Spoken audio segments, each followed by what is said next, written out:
আপনারা তো অনেক ঝালমুড়ি দেখেছেন, খেয়েছেনও। এই যে আমি একটা ঝালমুড়ি বানিয়েছি, এর একটা রেসিপি আছে। আমি রেসিপিটা পরের ভিডিওতে বলে দেব আপনাদের। ঝালমুড়িটা একবার রান্নাটা কীরকম হয়েছে আপনারা দেখে কমেন্ট বক্সে অবশ্যই জানান।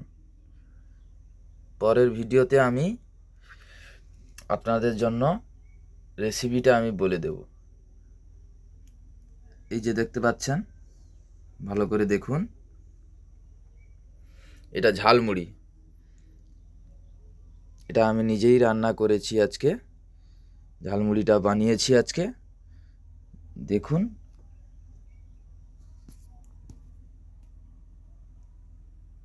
অবশ্যই কমেন্ট বক্সে আপনারা জানাবেন যে ঝালমুড়িটা কীরকম, কি কি কি দিয়ে তৈরি করা হয়েছে। অবশ্যই কমেন্ট বক্সে জানিয়ে রাখবেন। ভালো লাগলে লাইক সাবস্ক্রাইব করে রাখবেন পরের আপডেট পাওয়ার জন্য। Thank you.